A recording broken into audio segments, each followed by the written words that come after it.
aproveitando o embalo, eu lembro que o João Vitor falou, quando ele estava falando do que ele realmente faz na empresa, que algumas disciplinas auxiliaram bastante ele na universidade. E eu queria que ele falasse um pouco mais sobre isso, como foram as experiências dele. Cara, a universidade, eu acho que ela teve um papel muito importante na minha vida profissional, claro, né? Só que eu senti muito quando eu cheguei aqui, que a gente viu bastante coisa na teoria, cara. E quando a gente vem pra prática, a gente sente bastante que tem muita coisa diferente, sabe?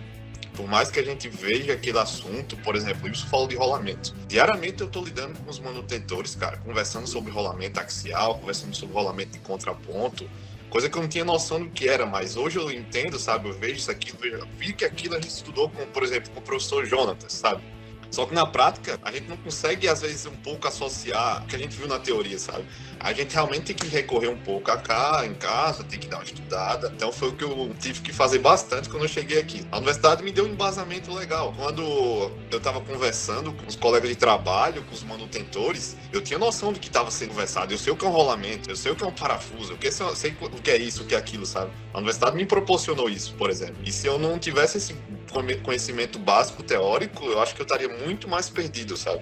Mas eu acredito que a universidade foi legal. O conhecimento que a gente adquire na faculdade é bastante importante na vida profissional quando tu chega numa empresa. E sobre a disciplina que eu acho que eu comentei antes, né? Eu tive muita sorte, cara, ingressar num setor de planejamento de manutenção, né? E esse setor, eu tive a oportunidade de ter aula com o professor Adalberto Razi, e eu acho que até o próprio Wilson deve ter feito essa disciplina comigo. E nessas aulas de Razi, confesso a vocês que como o Razi estava há muito tempo na empresa e já tinha idade avançada, às vezes até se tornava um pouco chato e cansativo as aulas. Mas foi a disciplina que eu mais consegui pôr em prática quando eu cheguei aqui na faculdade. E essa disciplina era gestão da manutenção, o nome da disciplina. Basicamente falava tudo do que eu realmente estou praticando agora, sabe? Falava sobre todos os indicadores que a manutenção tem, aqueles indicadores chaves, os KPIs, como monitorar isso, como fazer melhorias no setor, sabe? Então, eu consegui me dar bem na entrevista com o meu gestor, porque eu estava pagando aquela disciplina naquele semestre, e consegui me dar bem também agora numa dada do trabalho, porque muito do que eu adquiri conhecimento foi na faculdade, sabe? Então, no caso, em resumo, para vocês, a universidade deu um bom norte para vocês, para que possam saber onde procurar quando surgir um problema, mas ela não foi exatamente suficiente para que vocês tivessem tranquilidade em serem imersos no mercado de trabalho, certo?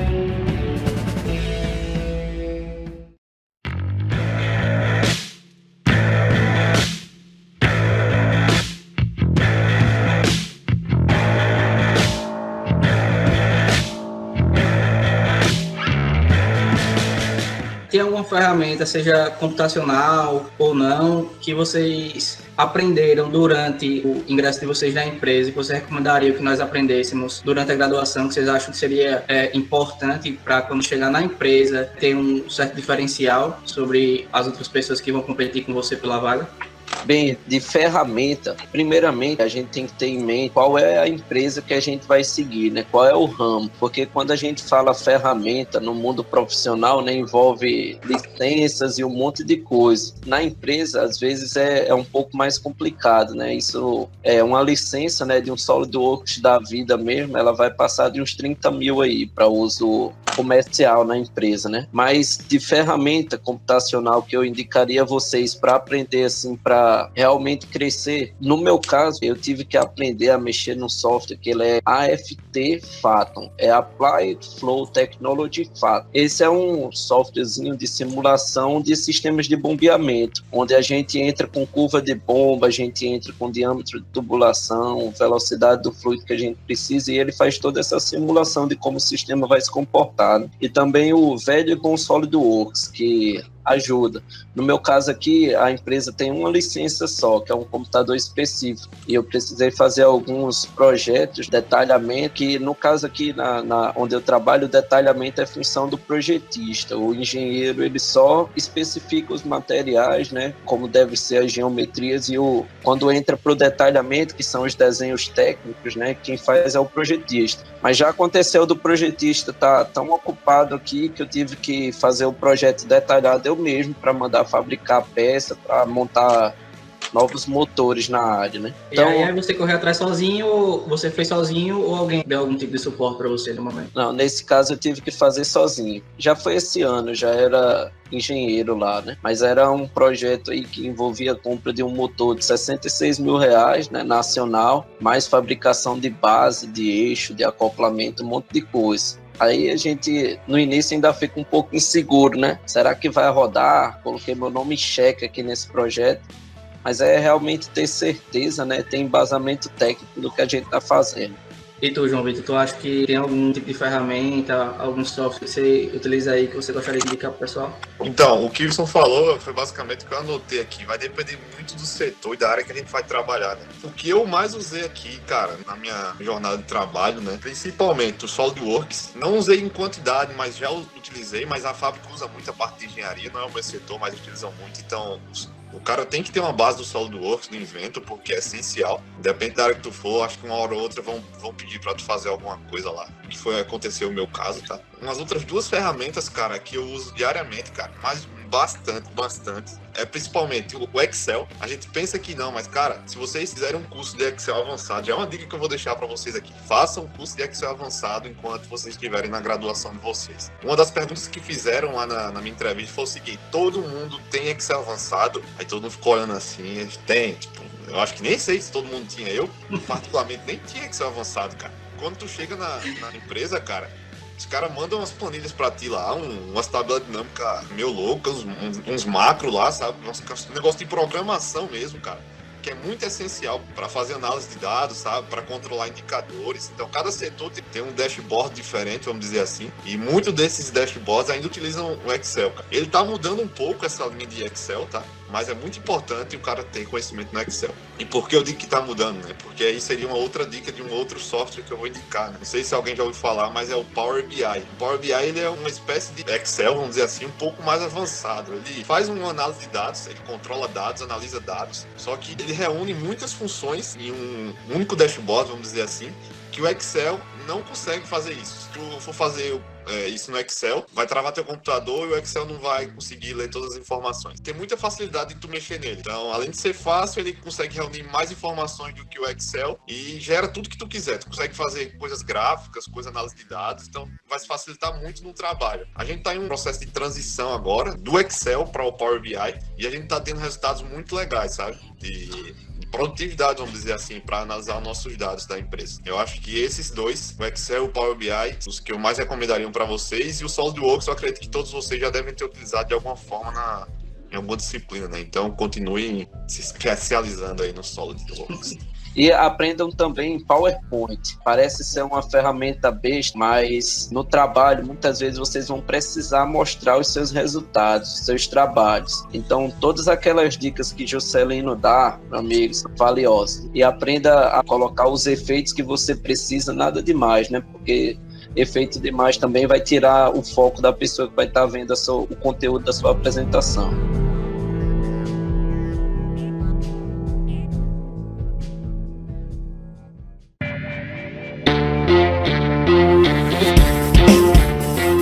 Falaram sobre o que a universidade propõe de base para vocês, que eles dão uma base muito boa, mas vocês têm alguma sugestão de como a universidade poderia guiar melhor e fazer uma relação melhor entre a teoria e a prática? E aproveitando a pergunta, eu acredito que se vocês têm uma sugestão para a gente que está aí pensando em ingressar em breve no mercado de trabalho, de como a gente pode estar fazendo uma análise um pouco melhor entre a teoria e a prática, já que a nossa carga horária teórica é bem superior que a prática. Cara, eu acho que algumas sugestões que eu poderia dar, né, para vocês que estão agora ainda na faculdade, era tentar ao máximo puxar alguma coisa para prática, né? Só que às vezes a gente fala, minha carga horária é muito pesada. A primeira sugestão que eu ia dar, que se eu tivesse esse pensamento de profissional aqui, eu já teria feito, era reduzir minha carga horária de disciplina. O que eu fiz na minha faculdade durante os 4 anos e meio, 5 anos lá, foi botar todas as disciplinas no máximo, né? Eu botei 7, 8 disciplinas, 7, 8. Eu queria terminar o mais rápido possível, eu queria me livrar da faculdade. Mas se eu tivesse esse pensamento que eu tenho hoje, eu com certeza teria tentado botar 3 ou 4 disciplinas e ter procurado um estágio para começar a ter uma noção de como seria a prática. Isso é uma certeza que eu tinha feito, sabe? Se eu tivesse esse pensamento de hoje. E aí é uma sugestão que eu dou a vocês, se realmente vocês têm esse interesse. Mas ainda tem uma outra forma que a gente poderia tentar, né? Dentro da própria faculdade, a gente tem diversos projetos de extensão, projetos de pesquisa, que nos auxilia bastante para a gente ter uma noção de como é a vivência prática da engenharia, né? A gente começa a ter os primeiros contatos da engenharia, se familiarizar com softwares, estudar alguns assuntos novos. Então, eu participei do PET, Ibson também participou do PET, a gente teve a oportunidade de desenvolver projetos. E além do PET, eu também participei da equipe Paraiasas. O que eu ia sugerir para vocês, cara, era tentar fazer projetos de pesquisa ou projetos de extensão, nem que seja no PET ou algum outro grupo, mas que pudessem procurar um professor, tentassem desenvolver algum projeto baseado em necessidades de empresas da região. É uma coisa que eu acho que tem bastante. Eu conversei com o professor Jonas, que foi meu orientador de estágio, e ele falou, cara, se tivesse me falado que estava fazendo estágio nessa área, eu tinha falado com a Alpargatas, por exemplo, para a gente levantar a necessidade da empresa e tu fazer um TCC nessa área, mas já fez o TCC já, então não dá mais. E eu acho que a gente tem a possibilidade de fazer uma coisa como essa. Procurar, porque os professores daí da faculdade, eles têm conhecimento de algumas empresas, sabe? Daqui a pouco eles têm uma peça, sei lá, uma panela que está sendo feita lá com material X, e essa panela com, sei lá, de 6 meses tá vindo uma reclamação dos clientes dizendo que a panela tá amassando, tá enferrujando. Um exemplo, né? Daí é uma necessidade de estudar um novo material, sabe? Para desenvolver um novo material para aquele produto. Isso é só um exemplo que eu tô dando, tá? Mas eu sei que todas as empresas têm necessidades de melhoria, sabe? Eu acho que a gente, como estudante de engenharia, como pesquisador, a gente poderia entrar a fundo nisso, porque a gente vai ter a vivência na engenharia, vai poder ir na empresa, conhecer como é que funciona o processo produtivo, fazer levantamento de dados, informações, para poder contribuir de alguma forma, sabe? Eu acho que se eu tivesse esse pensamento que eu tenho hoje, eu tinha feito isso. Só que, infelizmente, na faculdade eu não tinha esse pensamento que eu tô agora, sabe? Mas é uma sugestão, uma dica que eu dou a vocês, tá? Seguindo nesse ponto aí que João falou, né? A minha dica é a mesma. Tentem entrar nos projetos aí na universidade, entre no PET, entre no Paraiasas, entre no Escuderia, no Mabem, no Baixo. Toda a experiência que vocês puderem ter na universidade vai ser válida. Até apresentar projeto em feiras de ciência, alguma coisa, tudo isso vai estar contribuindo para o crescimento de vocês, né? Eu acho que a universidade, a tendência é melhorar bastante. Acho que o PET tem até várias iniciativas, né, para poder aproximar os alunos de engenharia mecânica das empresas, né, para poder fazer com que esses alunos desenvolvam projetos para essas empresas. Pode ser projetos pequenos de melhoria, mas também projetos grandes, e a gente tem capacidade sim. Se vocês não têm como entrar num projeto agora, não tem como fazer outra coisa, criem um projeto vocês mesmos, na área de manutenção, faça alguma coisa para a universidade, vai lá na oficina, pega aquela fresadora, rapaz, aqui não tem manutenção nessas máquinas, faça um plano de manutenção para aquilo ali e inicie, né, vá procurando professores. Como o João falou, os professores que a gente tem aí na universidade são muito bons, muito experientes. Eles precisam que a gente demonstre interesse, né? Chegue para eles falando, realmente eu tenho vontade de aprender isso aqui, eu queria a sua ajuda para desenvolver isso aqui, eles vão ajudar.